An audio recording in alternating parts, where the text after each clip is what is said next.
আসসালামু আলাইকুম ওয়া রাহমাতুল্লাহ। সুপ্রিয় দর্শক, ফরজ নামাজ শেষে যে দোয়াটি পড়লে যত কঠিন কিছুই চান না কেন আল্লাহ তাআলা আপনাকে তাই দিবেন ইনশাআল্লাহ। প্রিয় দর্শক, মনের আশা পূরণের অত্যন্ত গুরুত্বপূর্ণ একটি ভিডিও, কারণ এ দোয়াটি হলো ইসমে আজমের দোয়া। মহান রব্বুল আলামিন পবিত্র কোরআনে বলেছেন, তোমরা আমার নাম ধরে ডাকো, আমি তোমাদের ডাকে সাড়া দিব। তাই বলেছি, মনের আশা পূরণের খুব কার্যকরী একটি দোয়া। মনের যত আশা আছে তা পূরণের জন্য এই দোয়ার আমলটি অবশ্যই করবেন। তাহলে চলুন মূল দোয়া সম্পর্কে আলোচনা শুরু করা যাক। প্রিয় দর্শক, মনের আশা পূরণের দোয়া এবং আমল করার পূর্বে এই কথাগুলো জেনে রাখা আপনার জন্য অনেক গুরুত্বপূর্ণ। আপনি আল্লাহর কাছে যা ইচ্ছা তা চাইতে পারেন, যত খুশি তত চাইতে পারেন, তবে দেয়ার মালিক আল্লাহ। আল্লাহর পরিকল্পনাই চূড়ান্ত পরিকল্পনা। দর্শক, খেয়াল করে শুনুন, অনেক ভিডিওতে আপনি দেখতে পাবেন যে এই আমলটি করলে 24 ঘন্টার মধ্যে আপনার দোয়া কবুল হবেই হবে, সেই আমলটি করলে 3 দিনের মধ্যেই মনের আশা পূরণ হবে। এরকম অনেক অসংখ্য ভিডিওতে আপনি দেখতে পাবেন যে এটা করলে ফল পাবেনি। তবে কোনো দোয়া করলে বা কোনো দোয়ার আমল করলে একদিন বা এক সপ্তাহের ভিতর মনের আশা পূরণের গ্যারান্টি কেউই দেয়নি। এগুলো সব ফালতু কথা। এসব রং চকচকে কথা বলে মানুষের ঈমানকে নষ্ট করা হচ্ছে। ধরুন, কেউ আপনাকে বলল এই সূরাটি 100 বার পড়লে বা এই কাজটি করলে 1 সপ্তাহের মধ্যে আপনার দোয়া কবুল হবে। আপনিও আশা নিয়ে খুব মনোযোগ দিয়ে সেই আমলটি করলেন, কিন্তু দেখলেন 1 সপ্তাহ পরে আপনার দোয়া কবুল হলো না। তারপর দেখতে দেখতে 2, 3 বা 4 সপ্তাহ কেটে যাওয়ার পরও আপনার আশা পূরণ হলো না। তখন ওই সূরাটির উপর থেকেই আপনার বিশ্বাস উঠে যাবে। আপনি হয়তো তখন ভাববেন যে আল্লাহ আপনার কথা শুনছেনই না, বা এত বারবার বলার পরেও আল্লাহ আমাকে কষ্ট দিচ্ছেন।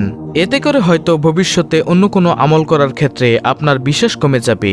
প্রিয় দর্শক, তাই বলছি, এসব ঈমান নষ্ট করা কথা শুনে লাফাবেন না। কারণ আল্লাহ তাআলা আপনার মনের আশা একদিনেও পূরণ করতে পারেন, আবার 1 বছর পরেও পূরণ করতে পারেন। আবার হয়তো আপনার এই দোয়ার বিনিময়ে আপনার জন্য যেটা কল্যাণময় সেটা দিতে পারেন, যা আপনি আশাও করেননি। আপনার কাজ হলো শুধু ঈমান ঠিক রেখে হতাশ না হয়ে ধৈর্যের সাথে আমল করে যাওয়া, বাকিটা আল্লাহর ইচ্ছা। তাই আপনাদের কাছে অনুরোধ করছি, যারা বলে যে একদিনের মধ্যেই আশা পূরণ হয়ে যাবে বা 24 ঘন্টার মধ্যেই আপনি ফলাফল পাবেন, এমন লোকদের কথা শুনে আপনারা বিভ্রান্তিতে পড়বেন না। দর্শক, তাহলে চলুন আমরা মনের আশা পূরণের সেই মূল ইসমে আজমের দোয়া সম্পর্কে আলোচনা করি। দর্শক, মানুষ অনেক সময় এমন কিছু কাজের মুখোমুখি হয় যখন তা সম্পাদনে সে কোনো উপায় বের করতে পারে না। সে সময় মানুষের পিঠ দেয়ালে ঠেকে যায়। সে সময়টিতে নিজেদের কার্যসিদ্ধির উদ্দেশ্যে মনের প্রত্যাশা পূরণে আল্লাহর শরণাপন্ন হওয়া ছাড়া বিকল্প কোনো উপায় থাকে না। এমন একটি আমলের কথা তুলে ধরেছেন প্রিয় নবী সাল্লাল্লাহু আলাইহি ওয়াসাল্লাম, তা হলো ইসমে আজমের আমল। কিন্তু কি সেই ইসমে আজম? হাদিসে ইসমে আজম সম্পর্কে কি বলেছেন বিশ্বনবী সাল্লাল্লাহু আলাইহি ওয়াসাল্লাম, আমাদের তা জানা খুবই জরুরি। দেখুন ইসমে আজম কতটা গুরুত্বপূর্ণ এবং কতটা ফজিলতপূর্ণ। আর ইসমে আজম সম্পর্কে আল্লাহর রাসূল সাল্লাল্লাহু আলাইহি ওয়াসাল্লাম কি বলেছেন তা আপনাদের জানতেই হবে। মনের একান্ত আশা পূরণে কোনো মানুষেরই প্রবল আগ্রহ কিংবা চেষ্টার কমতি থাকে না। সে কারণেই নিজেদের চাওয়া পাওয়ার পরিপূর্ণতায় নানাবিধ চেষ্টা সাধনা করে থাকে মানুষ। কোনোভাবেই যখন কোনো কিছু হয় না, তখন তারা ফিরে আসে ধর্মের দিকে কিংবা ইসলামিক স্কলারদের শরণাপন্ন হয়। অথচ মনের আশা পূরণে হাদিসে পাকে প্রিয় নবী সাল্লাল্লাহু আলাইহি ওয়াসাল্লাম ইসমে আজমের কার্যকরী দিক নির্দেশনার কথা উল্লেখ করেছেন। দর্শক, ইসমে আজম হলো মহান আল্লাহ তাআলার মহান নাম। এই ইসমে আজমের আমলের মাধ্যমে আল্লাহর কাছে যদি কোনো কিছু চাওয়া হয়, তাহলে মহান আল্লাহ তাআলা সে চাওয়া পাওয়াগুলো পূরণ করে দেন। এই মহান নামের মাধ্যমে আল্লাহ তাআলাকে স্মরণ করলে, আল্লাহ তাআলাকে ডাকলে তিনি বান্দার সেই ডাকে সাড়া দেন।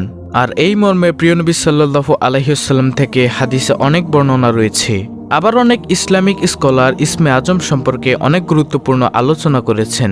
তবে আমরা আজকে যে ইসমে আজমের দোয়ার কথা আপনাদেরকে বলবো মনের আশা প্রত্যাশা পূরণের জন্য, আজকে আমরা যে ইসমে আজমের দোয়াটির কথা বলতে যাচ্ছি সেই দোয়াটি সম্পর্কে শুনুন।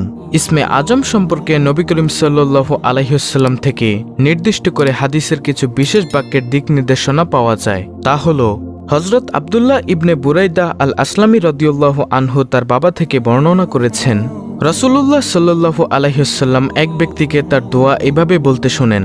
দোয়াটি হলো, আল্লাহুম্মা ইন্নী আসআলুকা বিআন্নী আশহাদু আন্নাকা আনতাল্লাহু লা ইলাহা ইল্লা আনতাল আহাদুস সামাদুল্লাযী লাম ইয়ালিদ ওয়া লাম ইউলাদ ওয়া লাম ইয়াকুল লাহু কুফুয়ান আহাদ। এই ইসমে আজম দোয়াটির অর্থ হলো, হে আল্লাহ, আমি তোমার কাছে প্রার্থনা করছি আর সাক্ষ্য দিচ্ছি যে তুমি একমাত্র আল্লাহ, তুমি ছাড়া অন্য কোনো মাবুদ নেই, তুমি একক সত্তা, স্বয়ংসম্পূর্ণ, যিনি কাউকে জন্ম দেননি এবং তাকেও কেউ জন্ম দেয়নি, আর তার সমকক্ষ কেউ নেই। দর্শক, স্ক্রিনের মধ্যে দোয়াটির বাংলা উচ্চারণ সহ দেওয়া হয়েছে, আপনারা সেখান থেকে দোয়াটি মুখস্থ করে নেবেন।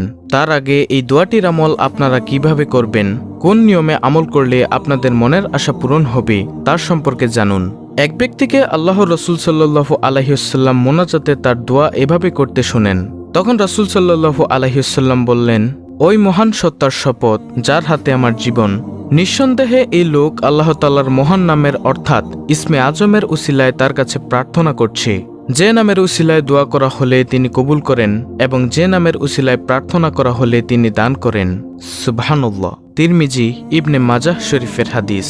প্রিয় দর্শক, এই হাদিসের আলোকে দুনিয়ার অনেক হাদিস বিশারদ বলেছেন এটিই হলো সেই দোয়া যেটিকে ইসমে আজম বলা হয়। সুবহানাল্লাহ। হাদিসের বিখ্যাত ব্যাখ্যা গ্রন্থ ফাথুল বারিতে আল্লামা ইবনে হাজার আসকালানী রহমাতুল্লাহি আলাইহি এই হাদিসটিকে ইসমে আজমের সবচেয়ে নির্ভরযোগ্য ও বিশুদ্ধ হাদিস হিসেবে আখ্যায়িত করেছেন। প্রিয় দর্শক, এই ইসমে আজমের দোয়াটি পড়ে আল্লাহ তাআলার কাছে মনের আশা আকাঙ্ক্ষা পূরণের দোয়া করলে অবশ্যই তিনি বান্দার মনের সব ভালো ও কল্যাণকর আশা আকাঙ্ক্ষা পূরণ করেন। সুতরাং মুমিন মুসলমানদের উচিত নিজেদের একান্ত কল্যাণকর চাওয়া পাওয়াগুলো পূরণে আল্লাহর প্রতি আন্তরিকতা, ভালোবাসা, শ্রদ্ধা, বিশ্বাস, ভক্তি এবং আস্থা ভরসা রেখে সংক্ষেপে ইসমে আজমের আমল করা, আল্লাহকে ডেকে মনের চাওয়া পাওয়াগুলো পূরণ করার আবেদন করা। প্রিয় দর্শক, তাই আমলটি আপনারা কিভাবে করবেন, কোন নিয়মে করবেন তা শুনুন। উপরের ইসমে আজমের দোয়াটির আমল আপনারা যেভাবে করবেন তা হলো, আপনি ফরজ নামাজ শেষ করে আপনি নিয়মিত যে আমলগুলো করেন সেই আমলগুলো করার পরে আপনি কয়েকবার দুরূদ শরীফ পাঠ করে নেবেন। কয়বার দুরূদ শরীফ পাঠ করবেন সেটা আপনার ইচ্ছা। আপনি চাইলে 3 বার পড়তে পারেন, চাইলে 5 বার, চাইলে 7 বার। কয়েকবার দুরূদ শরীফ পাঠ করে নেবেন। কয়েকবার দুরূদ শরীফ পড়ার পরে আপনি এই ভিডিওর স্ক্রিনে যে দোয়াটি দেখতে পাচ্ছেন, যে ইসমে আজমের দোয়াটি দেখতে পাচ্ছেন, এই দোয়াটি কয়েকবার পড়বেন। দুরূদের পরে এই দোয়াটি কয়েকবার পড়ার পরে আপনি আপনার কাঙ্ক্ষিত চাওয়া পাওয়াগুলো আল্লাহর সামনে তুলে ধরবেন। চাই সেটা মোনাজাতের মাধ্যমে হোক অথবা মোনাজাত ছাড়া হোক, আপনি সুন্দরভাবে ভদ্রতার সহিত বসে এই আমলটি আপনি করবেন। আবার এই দোয়াটি পাঠ করার পরে আপনার কাঙ্ক্ষিত চাওয়া পাওয়াগুলো আল্লাহর সামনে তুলে ধরার পরেও কয়েকবার দুরূদ শরীফ পড়ে নেবেন। অর্থাৎ বোঝা গেল এই দোয়াটি এবং আপনার কাঙ্ক্ষিত চাওয়া পাওয়াগুলো আল্লাহর সামনে পেশ করার আগে এবং পরে কয়েকবার দুরূদ শরীফ পাঠ করে নেবেন।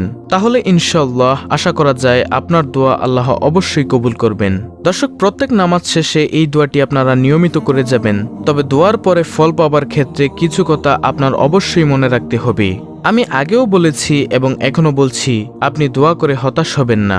আপনি দোয়া করে কোনো তাড়াহুড়া করবেন না যে কেন আমার দোয়া এখনো কবুল হয় না, এরকম কোনো তাড়াহুড়া করবেন না।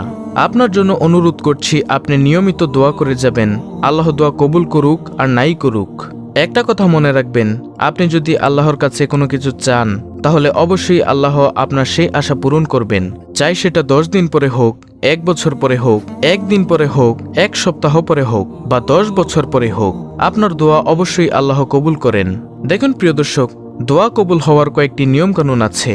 আপনি যা আল্লাহর কাছে চান, হয়তো আল্লাহ সেই জিনিসটি আপনাকে দিবে অথবা সেই জিনিসটির বদৌলতে, সেই দোয়ার বদৌলতে আপনাকে বড় বড় কোনো বিপদ থেকে রক্ষা করবেন, অথবা আপনি আল্লাহর কাছে যা চেয়েছেন তার বদৌলতে আপনাকে আল্লাহ তাআলা এমন কিছু দিবে যা আপনি কখনো কল্পনাও করেননি। মোট কথা হলো, আপনি যদি আল্লাহর কাছে কোনো বিষয়ে দোয়া করেন তা আল্লাহ অবশ্যই কবুল করেন, সেটা যে দিক থেকেই হোক না কেন। তাই অনুরোধ করছি, দোয়া করে নিরাশ হবেন না যে কেন এখনো আমার দোয়া কবুল হয় না, এরকম কোনো শব্দ মুখ থেকে বের করবেন না। তো প্রিয় দর্শক, এই ছিল আমাদের আজকের ভিডিও, অত্যন্ত গুরুত্বপূর্ণ একটি ভিডিও। তাই আপনি যদি ইসলামের আলো চ্যানেলের নতুন দর্শক হয়ে থাকেন তাহলে অবশ্যই চ্যানেলটিকে সাবস্ক্রাইব করে বেল বাটন অল বাজিয়ে দিবেন।